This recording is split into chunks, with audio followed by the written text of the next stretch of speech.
राजस्थान में कोरोना संक्रमण की स्थिति नियंत्रित होने के बाद राज्य सरकार लगातार रियायतें बढ़ा रही है। प्रदेश के गृह विभाग की ओर से जारी आदेशों के बाद सोमवार से निजी और सरकारी स्कूलों में 6ठी से 8वीं तक की कक्षाएं ऑफलाइन मोड पर संचालित होना शुरू हो गया है। सरकारी आदेशों के तहत स्कूलों में कोविड प्रोटोकॉल की पालना के प्रयास किए जा रहे हैं, लेकिन कोरोना की तीसरी लहर की आशंका के बीच अभिभावक अपने बच्चों को स्कूल भेजने से कतरा रहे हैं। प्रदेश में कोरोना संक्रमण की दूसरी लहर का कहर देखने के बाद हालात अब तक सामान्य नहीं हो पाए हैं। कोरोना संक्रमण की तीसरी लहर को लेकर विशेषज्ञ बच्चों पर सबसे ज्यादा खतरा बता रहे हैं।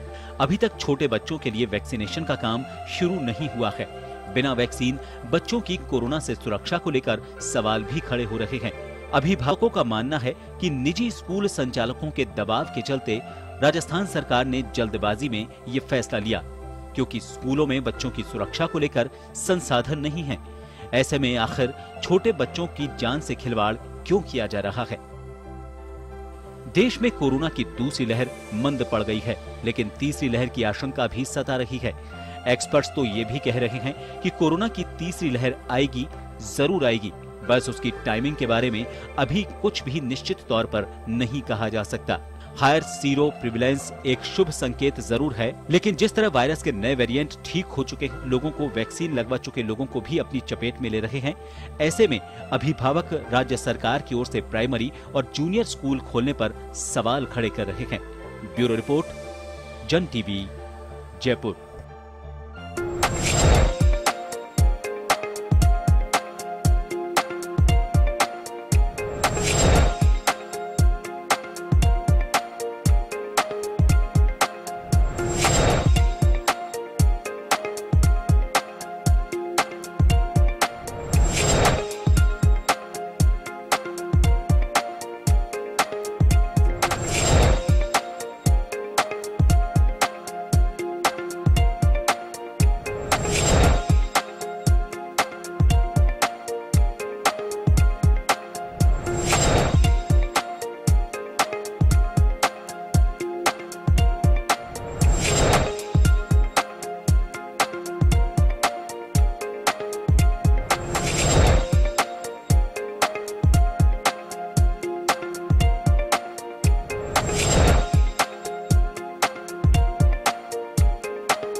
नमस्कार, खास खबर में आप सभी का स्वागत है। कोरोना की तीसरी लहर की आशंका के बीच धीरे धीरे सब कुछ अनलॉक होता जा रहा है, लेकिन जैसा बताया गया कि तीसरी जो लहर है वो बच्चों पर घातक साबित होगी। ऐसे में स्कूल खुलने के बाद अभिभावक थोड़े से चिंतित हैं। बड़ी क्लासों की बातों को छोड़ दें, तब तक तो ठीक है, लेकिन उसके बाद सोमवार यानी कि 20 सितंबर से 8वीं क्लास तक के जो स्कूल खोले गए हैं, उसके बाद 27 तारीख से 1ली से 5वीं क्लास तक के जो स्कूल खोले जाएंगे, उसको लेकर अभिभावकों को थोड़ी सी चिंता सता वजह सिर्फ एक है कि एक तो कोरोना की तीसरी लहर खासतौर पर बच्चों के लिए घातक है, और उससे भी बड़ी बात यह कि अभी तक कोई वैक्सीन बच्चों के लिए नहीं आई है। ऐसे में अभिभावक थोड़े से चिंतित हैं। सरकार तक वो अपनी आवाज पहुंचाने की कोशिश कर रहे हैं, और ये चिंता कितनी लाजमी है और इसके लिए स्कूल अपनी तरफ से कितनी सावधानी बरत रहे हैं, अभिभावकों की क्या चिंता है, इन सभी पहलुओं पर नजर डालें। खास खबर में हमारे साथ कुछ मेहमान इस वक्त पैनल में जुड़े हुए हैं, उनसे आपका परिचय करवा देते हैं। हमारे साथ अभिभावक के तौर पर सुनील यादव जी इस चर्चा का हिस्सा हैं। निजी स्कूल संगठन के प्रतिनिधि के तौर पर अनिल शर्मा जी हमारे साथ इस चर्चा में जुड़े हुए हैं, और वरिष्ठ शिशु रोग चिकित्सक डॉक्टर रुपेश मसन जी हमारे साथ इस चर्चा का हिस्सा है। डॉक्टर साहब, सबसे पहले आपके पास आना इसलिए जरूरी हो जाता है क्योंकि जो सबसे बड़ी चिंता है बच्चों की वो स्वास्थ्य को लेकर है। तीसरी लहर की आशंका, इसमें हम रूस और अमेरिका में जो बच्चों को लेकर अभी आंकड़े सामने आ रहे हैं और सरकार ने धीरे धीरे स्कूलों को जो खोलना शुरू किया है, क्या आपको लगता है कि स्कूल खोलने का जो डिसीजन है, मैं इसको कोई राजनीतिक रंग नहीं देने की कोशिश कर रहा, लेकिन स्वास्थ्य के नजरिए से जो भी आंकड़े हैं, आप रिपोर्ट्स को पढ़ते हैं, रिसर्च पेपर्स जो आते हैं वो आपको पता चलते हैं, क्या ये सही फैसला है? अभी फिलहाल हम देश के दूसरे देश के अगर बच्चों के आंकड़ों को देखें तो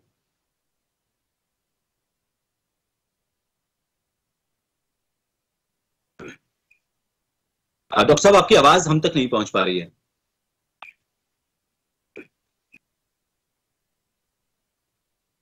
डॉक्टर साहब, आप एक काम कीजिए, आप अपना ईयरफोन उसमें से निकाल दीजिए, हो सकता है उसके बाद आवाज आए। तब तक सुनील यादव जी हमारे साथ जुड़े हुए हैं, मैं आपके पास वापस लौटूंगा।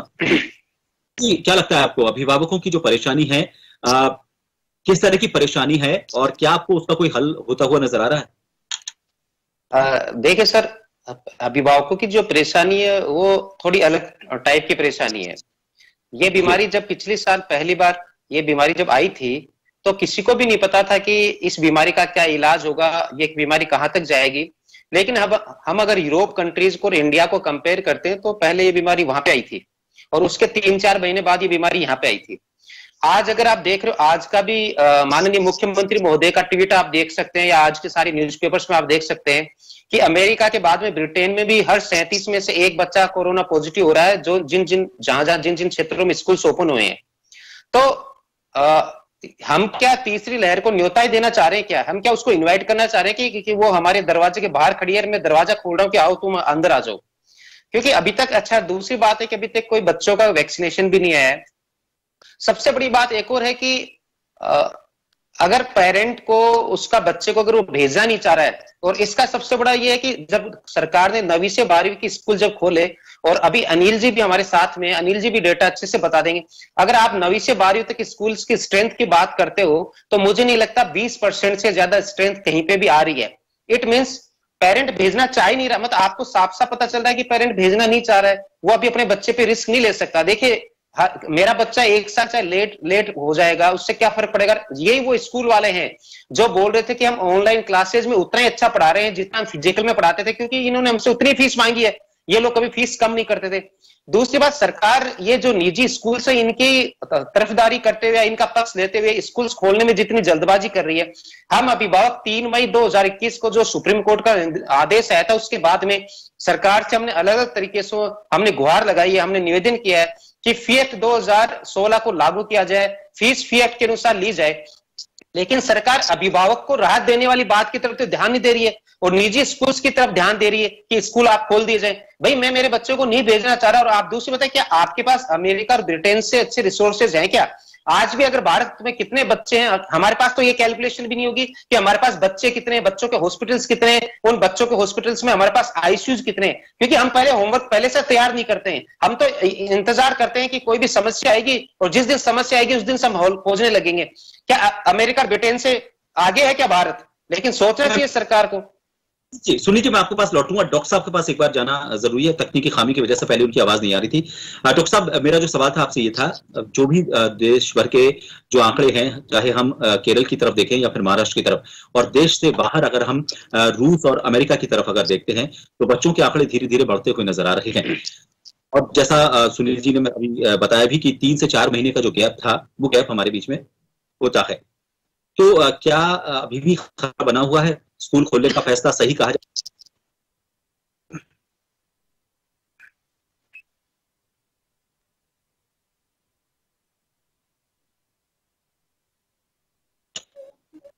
जी डॉक्टर साहब, आपकी आवाज अभी भी हम तक नहीं पहुंच पा रही है, एक बार आपको चेक करना पड़ेगा अपने एंड पर। हम अनिल शर्मा जी हमारे साथ अभी जुड़े हुए हैं।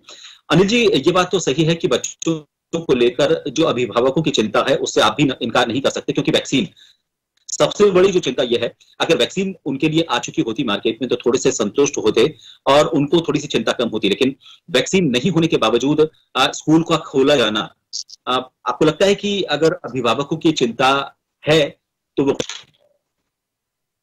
सर देखिए, अभिभावकों की चिंता का जहां तक मैं सरकार की बात करूं राजस्थान सरकार ने बहुत लेट निर्णय किया है स्कूल खोलने का। देश के ऑलरेडी लगभग 18 स्टेट में स्कूल खुल चुके 2 महीने पहले। जिन प्राइमरी और छोटे स्कूलों की बात करें वो 8 स्टेट में 1.5 महीने पहले खुल चुके हैं और वहां पर एक भी केस ऐसा नहीं मिला है। अभी सत्य ये तो एक आंकड़ा हुआ। आखिर सरकारों ने स्कूल खोलने का निर्णय क्यों किया? अगर आप एक देखें साथ तो मिले हैं, ऐसा नहीं है, ये नहीं कहा जा सकता नहीं मिले। सर मैं कहना चाह रहा हूँ 8 स्टेट में बताइए केरल के अलावा कहाँ मिले हैं? तो केरल में तो बहुत ज्यादा बैंक चल रही है। इतने तो सर घर बैठे भी मिलते हैं। मैं आप दूसरी बात कहना चाह रहा हूँ, ये वाद विवाद का विषय नहीं है सर। बच्चा हम सबके लिए जरूरी है। आप क्या मानते हो कि स्कूल खोलने के बाद हम उस बच्चे के साथ कोई दुर्घटना घटाना चाहते हैं? आपको लगता होगा हम उसके नुकसान होने से हमको कोई फायदा होगा? हम तो सब ज्यादा चिंतित है बच्चा सुरक्षित रहे।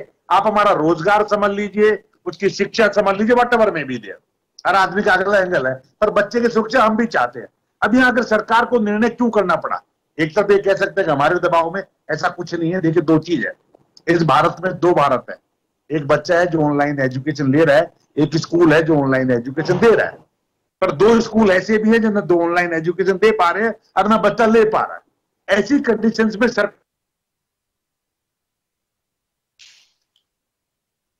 ये जो सुनील जी कह रहे मैं सहमत हूं। मुश्किल से 40-50% बच्चे आ रहे हैं, पूरे नहीं आ रहे। पर हमने क्या कर रखा है 3 घंटे के टाइम में जो बच्चे आ रहे हैं उनको पढ़ा लेते हैं। अब ये बच्चे कौन है?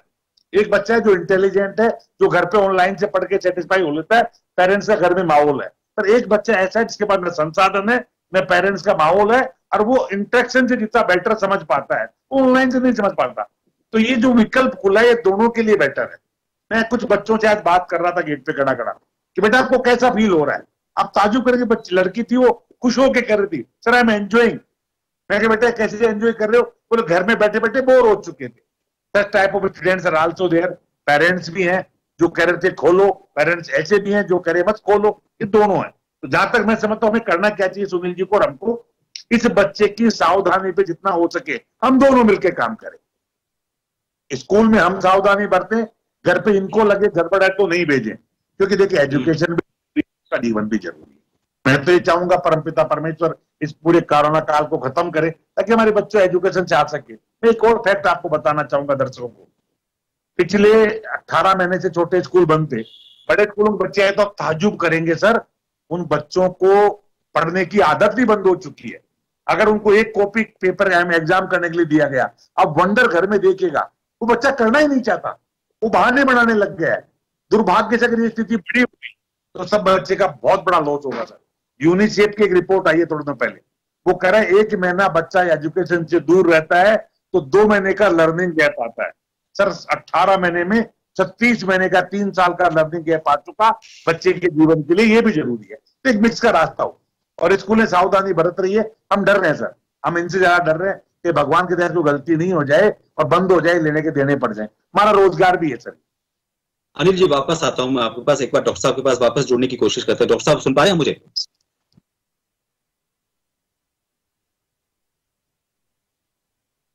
डॉक्टर साहब आपकी आवाज हम तक नहीं पहुंच पा रही है, आप सुन पा रहे हैं मुझे? शायद नेटवर्क का कुछ इशू हो सकता है। मैं हमारी जो टेक्निकल टीम है पीसीआर टीम, एक बार उनसे रिक्वेस्ट करूंगा कि एक बार डिस्कनेक्ट करके वापस कनेक्ट करने की कोशिश करें, हो सकता है नेटवर्क का कुछ इशू हो। जी सुनील जी, आपने कुछ चिंताएं बताई थी। देखिए सरकार अगर कोई फैसला लेती है तो उस पर टिप्पणी कर सकती है, लेकिन अगर सुप्रीम कोर्ट की तरफ से किसी तरह के कोई दिशा निर्देश मिलते हैं, ये बात अलग है कि आज एक याचिका को लेकर सुप्रीम कोर्ट ने ये कहा है कि हम बच्चों को बाध्य नहीं कर सकते कि उन्हें स्कूल भेजा जाए। एक स्टूडेंट की तरफ से याचिका लगाई गई थी, लेकिन स्कूल खोलने को लेकर, स्कूल की फीस को लेकर जो निर्णय था वो सुप्रीम कोर्ट का निर्णय था। सुप्रीम कोर्ट किसी भी सियासत से कोई उसका सरोकार नहीं, किसी तरह का कोई इंटरेस्ट नहीं होता, वो एक निष्पक्ष और संवैधानिक संस्था है। तो ऐसे में अगर सुप्रीम कोर्ट ने कोई फैसला लिया है, तब भी आपको क्यों ऐसा लगता है कि इस फैसले को ऐसे नहीं कुछ और तरीके से लिया जाना चाहिए था? बच्चों के हेल्थ को लेकर स्कूल्स को बंद रखा जाना चाहिए था। देखिए सुप्रीम कोर्ट तो सर्वोच्च न्यायालय है, उसका जो फैसला आता है वो आपको, मेरे को, सरकार को, हम सभी को मानना होता है। सुप्रीम कोर्ट ने जो फैसला दे दिया उस फैसले को लागू करवाना भी, आप उसको लागू कौन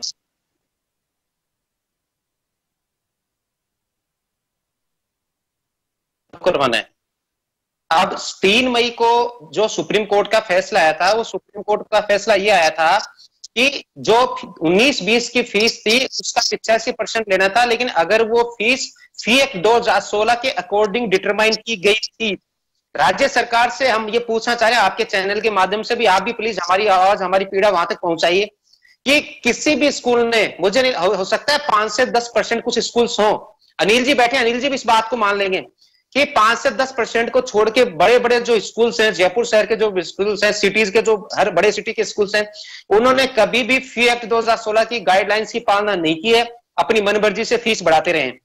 दूसरी बात, अभी अनिल जी ने जो एक बात बोली, मैं उस बात का पूरा समर्थन करता हूं कि जो गांव में बच्चा है, जो रिमोट एरिया में बच्चा है, कई ऐसा बच्चा उसके घर में किसी के पास स्मार्टफोन नहीं है, इंटरनेट की फैसिलिटी भी नहीं है। आज अभी हम देख रहे हैं, जब डॉक्टर साहब जयपुर जैसे शहर में हम फेस करें तो देखिए इसमें क्या है, इसमें स्कूल की और पेरेंट की गलती नहीं है।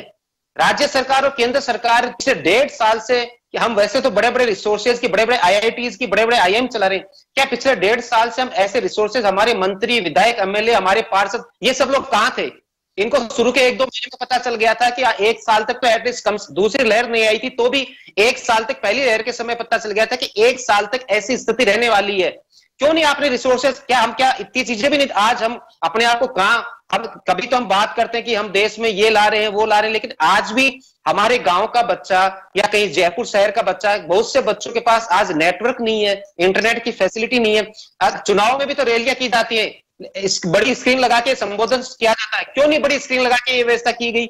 ये सरकार बिल्कुल पूरी तरह, सरकार भी जिम्मेदार है, दोनों सरकार, मैं किसी एक की बात नहीं बोलूंगा, केंद्र सरकार भी जिम्मेदार है, राज्य सरकार भी, सारे जो भी नेता मंत्री, हमारे जितने भी विधायक लोग हैं, जितने भी मंत्री लोग हैं, सब लोग जिम्मेदार हैं। आप जब अपने चुनाव रैली में संबोधन करने के लिए आप अगर ये व्यवस्था कर सकते हो, और आपने की है, बिहार में की, हमने सब जगह देखिए, जहां भी हुआ हर जिसने की है, क्यों नहीं उन बच्चों की पीड़ा समझी आपने? क्यों नहीं उस अभिभावक की पीड़ा समझी आपने? और एक और बात है, देखिए अब सरकार ने ये बोला है कि ये कोई बाई फोर्स नहीं है, हमें इस फैसले से कोई तकलीफ नहीं है, क्योंकि जो अभिभावक भेजना चाहता वो भेजे, जो नहीं भेजना चाहता वो नहीं भेजे। लेकिन मैं अनिल जी के माध्यम से, आपके चैनल के माध्यम से सभी स्कूल्स वालों से एक निवेदन करना चाहूंगा कि कल को आप, कुछ बच्चे आ रहे हैं तो आप दूसरों को बुलाने के लिए आप एजुकेशन सिस्टम में डिफरेंस ना कर दें, क्योंकि जयपुर शहर में ये भी शिकायतें आई हैं कि कुछ जगह आप जो बच्चे फिजिकल जा रहे हैं उनको थोड़ा पढ़ाने का तरीका अलग हो रहा है, ऑनलाइन में वो धीरे धीरे, ताकि बच्चा बार बार अपने पेरेंट को बोले नहीं मुझे तो जाना है, मेरे को तो अब दिक्कत। हम यही चाहते हैं कि स्कूल वाले पूरी पारदर्शिता रखें, आप जैसे ऑनलाइन क्लासेस देते आ रहे थे वैसे दें, और जो ऑनलाइन का ऑप्शन है वो पेरेंट के पास रहने दें, जिस पेरेंट की इच्छा ठीक है वो चाहे तो भेजेगा। और स्कूल वालों से भी हमारा ये निवेदन है कि आप जैसा कह रहे हैं आप वैसी व्यवस्था रखें, बच्चे आपके भी हैं, आपके ज्यादा बच्चे हैं वो। डॉक्टर साहब सुन पा रहे हैं मुझे? चलिए मैं एक बार फिर वापस अनिल जी आपका रुख करना चाहूंगा।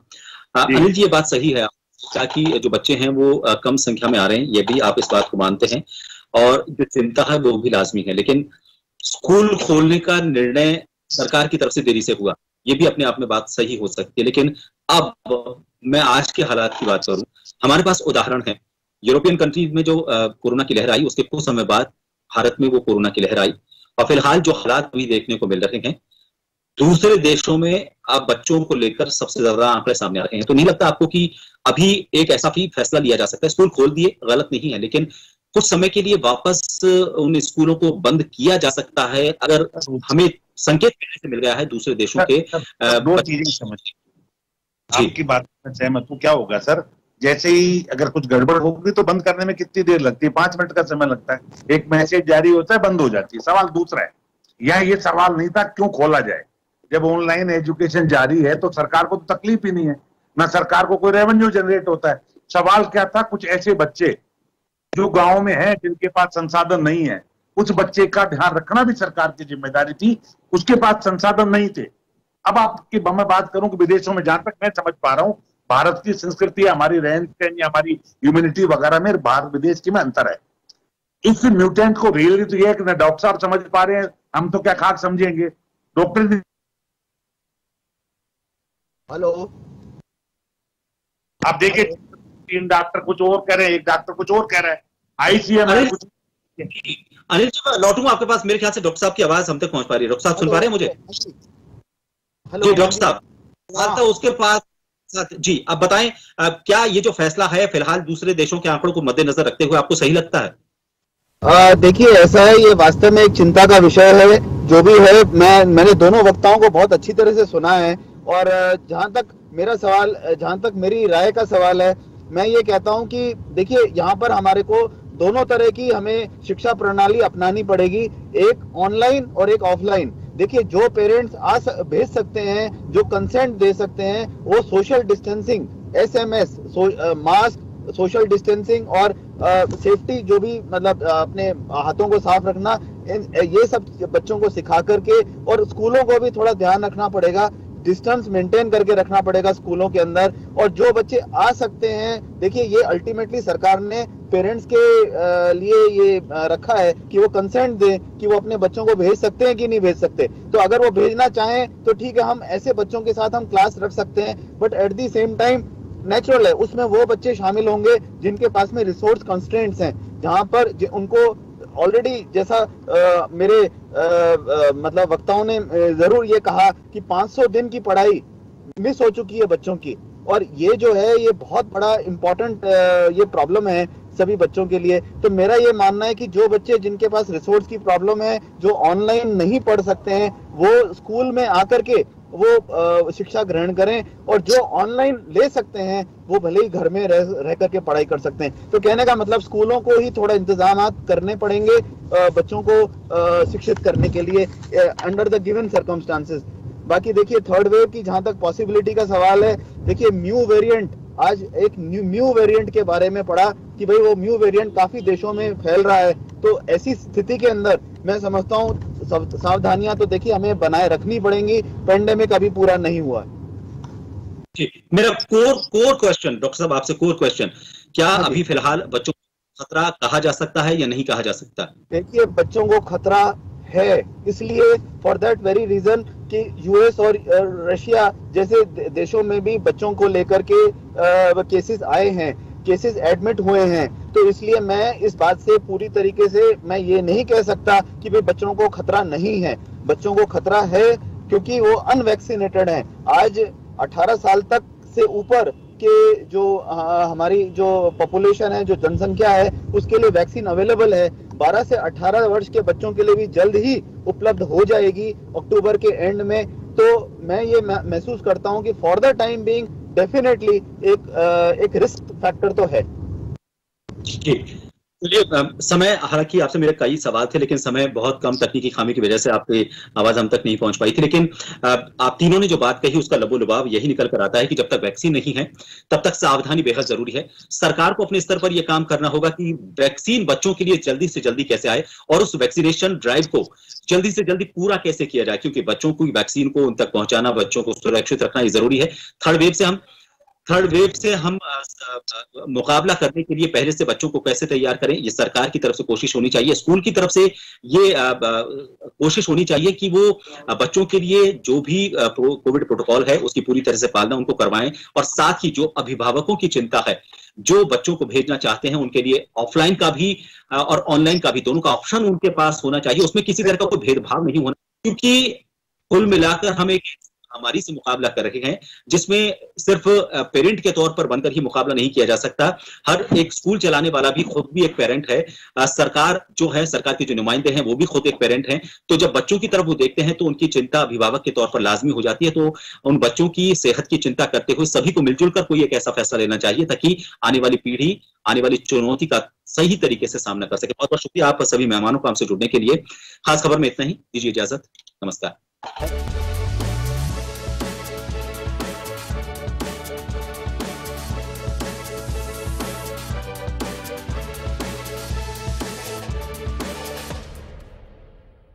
जन टीवी की लेटेस्ट अपडेट पाने के लिए हमारे चैनल को जरूर सब्सक्राइब करें और नोटिफिकेशन पाने के लिए बेल आइकॉन दबाएं।